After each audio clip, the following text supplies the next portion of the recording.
सन्ध्या प्रवर्तते उत्तिष्ठ नरसार्दूला कर्तव्यम् दैवमान्निकम्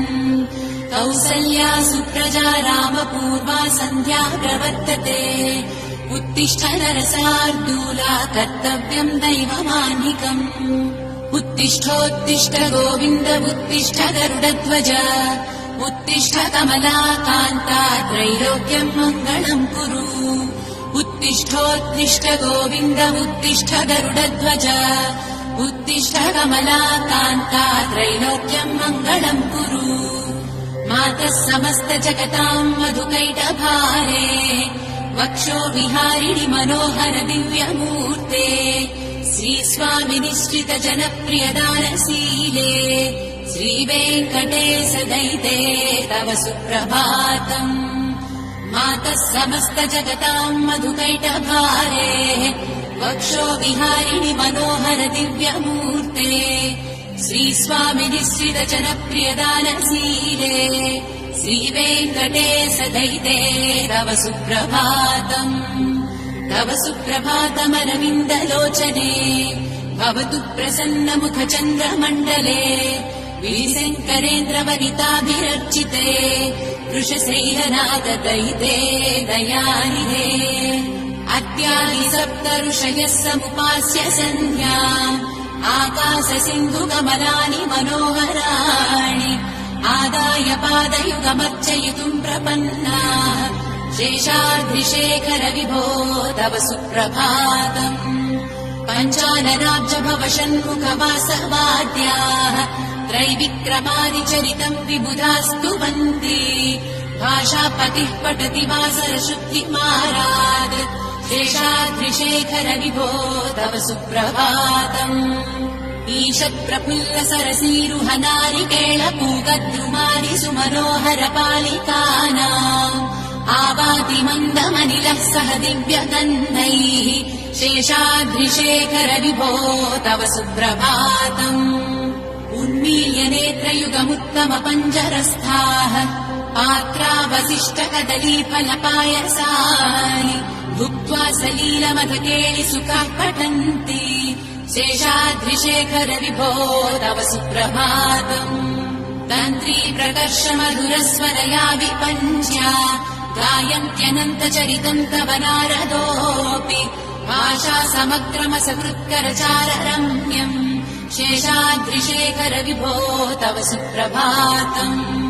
भृङ्गावली च मकरन्दरसानुविद्धझङ्कारगीतनिनदैः सह सेवनाय निर्यात्युपान्तसरसी कमलोदरेभ्यः शेषाद्रिशेखर विभो तव सुप्रभातम् योषागणेरवरदद्दि विमध्यमाने घोषालयेषु दधिमन्थन तीव्रघोषाः रोषात्कलिम् विदधते ककुवश्च कुम्भाः शेषाद्रिशेखर विभो तव सुप्रभातम् पद्मेश मित्रशतपत्रगताळिवर्गाः हर्तुम् श्रियम् कुवलयस्य निजाङ्गलक्ष्या भेरीनिनादमिव बिभ्रति तीव्रनादम् शेषाद्रिशेखर विभो तव सुप्रभातम् श्रीमन्नभीष्टवरदाखिललोकबन्धो श्री श्रीनिवास जगदेकदयैकसिन्धो श्रीदेवतागृहभुजान्तर दिव्यमूर्ते श्रीवेङ्कटाचलपते तव सुप्रभातम् श्रीमन्नभीष्टवरदाखिललोकबन्धो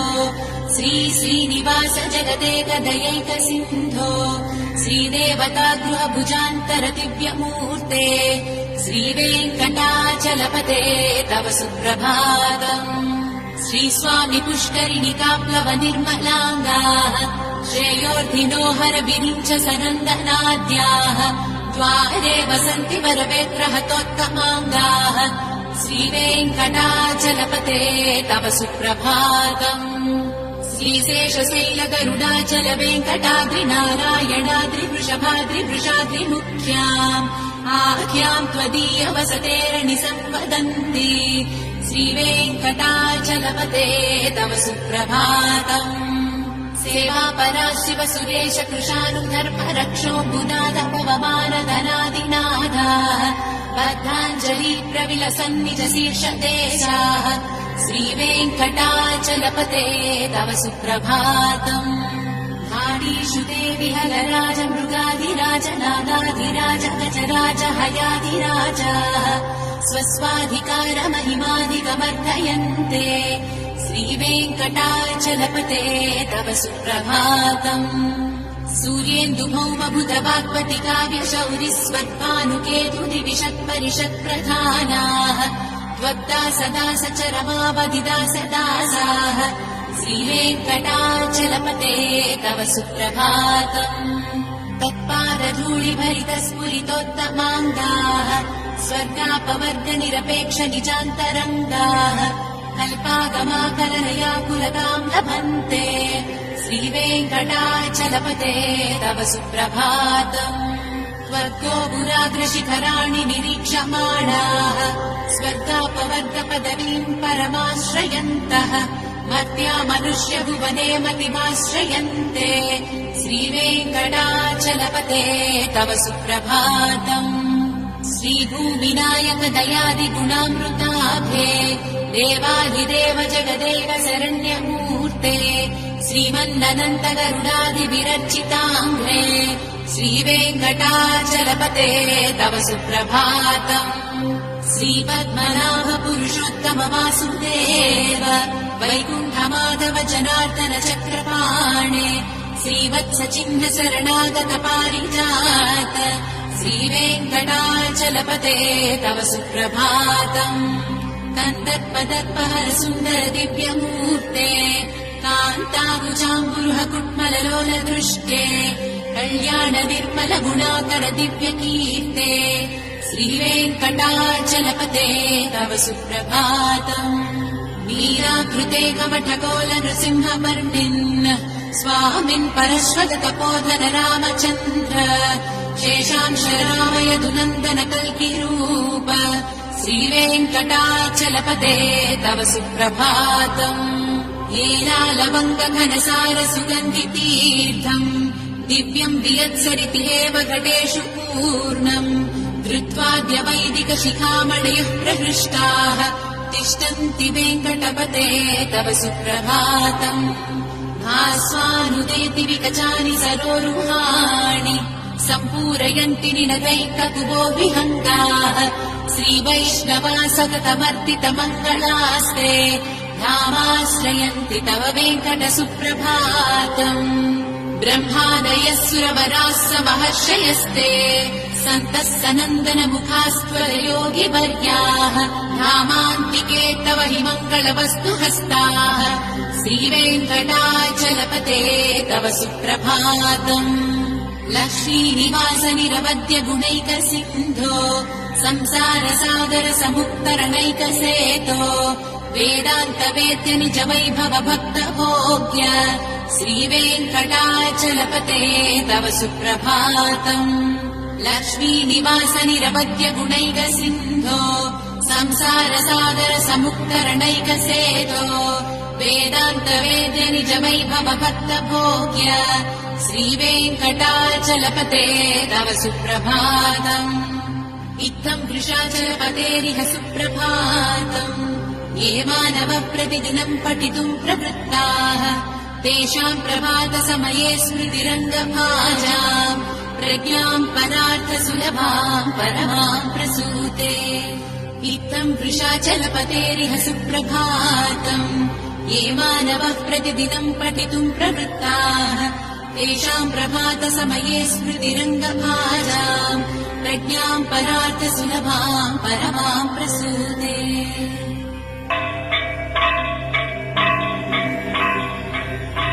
कमलाकुचूचुक कुङ्कुमतो नियतारुणितातुलनीलतनो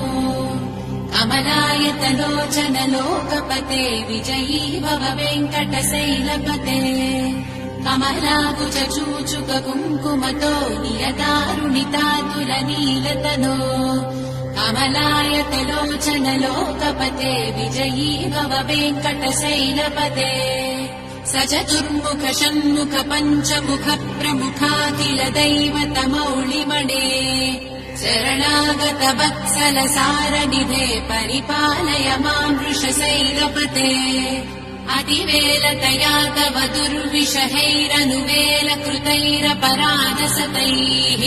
हरितम् त्वरितम् वृषशैलपते परया कृपया परिपाहि हरे अधिवेङ्कटशैलमुदारमते जनताभिमताधिगदानरतात् परदेवतया गदितानि गमैकमलादयितान्न परम् कलये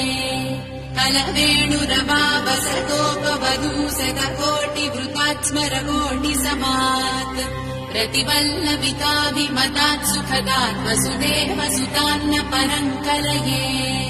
अभिरामगुणाकरदासरथे जगदेकदनुद्धर धीरमते रघुनायक राम रमेश विभो वरदो भवदेव दया जलधे अवनीतनया कमनीयकरम् रजनीकर चारुमुखाम्बुरुहम् रजनीचर राजतमो मिहिरम् महनीयमहम् प्रभुराममये सुमुखम् सुहृदम् सुलभम् सुखदम् स्वनुजम् च सुखाय ममोघशरम् अपहाय रघुत्वयमन्यमहम् न कथञ्चन कञ्चन जातु भजे विना वेङ्कटेशम् ननाथो ननाथः सदा वेङ्कटेशम् स्मरामि स्मरामि हरे वेङ्कटेश प्रसीद प्रसीद प्रियम् वेङ्कटेश प्रयच्छ प्रयच्छ विना वेङ्कटेशम् ननाथो ननाथः सदा वेङ्कटेशम् स्मरामि स्मरामि हरे वेङ्कटेश प्रसीद प्रसीद प्रियम् वेङ्कटेश प्रयच्छ प्रयच्छ अहम् दूरतस्ते पदाम्भोजयुग्म प्रणामे च यागत्य सेवाम् करोमि सकृत्सेवया नित्यसेवा फलम् त्वम् प्रयच्छ प्रयच्छ प्रभो वेङ्कटेश अज्ञानिना मया दोषानशेषान् विहितान् हरे क्षमस्तत्त्वम् क्षमस्तत्त्वम् शेषशैलशिखामणे अज्ञानिना मया दोषानशेषान् विहितान् हरे क्षमस्तत्त्वम् क्षमस्तत्त्वम् शेषशैलशिखामणे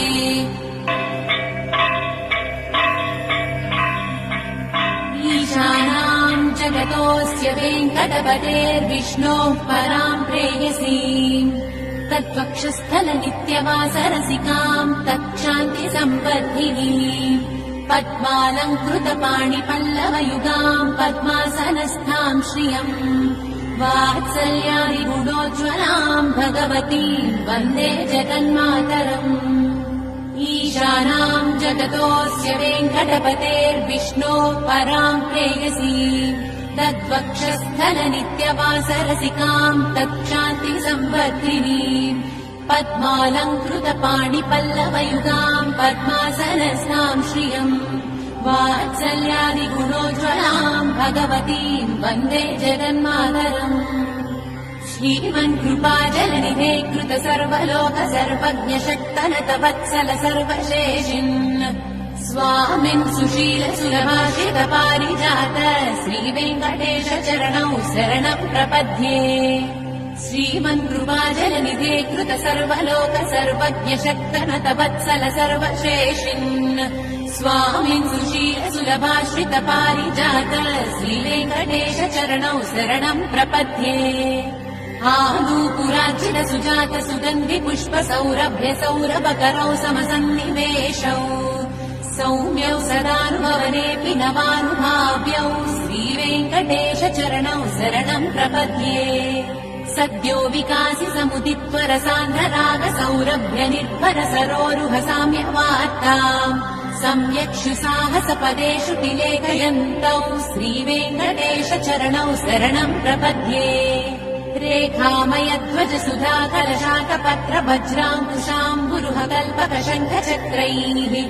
भव्यैरलङ्कृततलौ परतत्त्वचिह्नैः श्रीवेङ्कटेश चरणौ शरणम् प्रपद्ये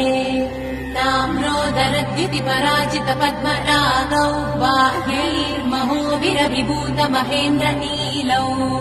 उद्यन्नकांशु विरुदस्त शशाङ्कभासौ श्रीवेङ्कटेश चरणौ शरणम् प्रपद्ये सप्रेमवीति कमलाकरपल्लवाभ्याम् संवाहनेऽपि सपदि क्लममादधानौ कान्ताववाङ्मनसगोचर सौकुमार्यौ श्रीवेङ्कटेशचरणौ शरणम् प्रपद्ये लक्ष्मीमही तदनुरूप निजानुभावनीलादिदिव्यमहिषीकरपल्लवानाम् आरुण्यसङ्क्रमणतः किल सान्द्ररागौ श्रीवेङ्कटेशचरणौ शरणम् प्रपद्ये नित्यानमद्विधि शिवादि किरीटकोटिप्रत्युक्तदीप्तनवरत्नमः प्ररोहै नीराजनाभिधिमुदारमुपाददानौ श्रीवेङ्कटेशचरणौ शरणम् प्रपद्ये विष्णोः पदे परमैद्युरितप्रशंसौ यौ मध्व उत्स इति भोग्यतयाप्युपात्तौ भूयस्तदेति तव पाणितलप्रतिष्ठौ श्रीवेङ्कटेशचरणौ शरणम् प्रपद्ये पार्थाय तत्सदृशसारथिना त्वयैव यौ दर्शितौ स्वचरणौ शरणम् व्रजेति भूयोऽपि मह्यमिह तौ करदर्शितौ ते श्रीवेङ्कटेशचरणौ शरणम् प्रपद्ये मन्मूर्तिकाळियपणे विकटाटवीषु श्रीवेङ्कटाद्रिशिखरे शिरसि श्रुतीनाम् चित्तेऽप्य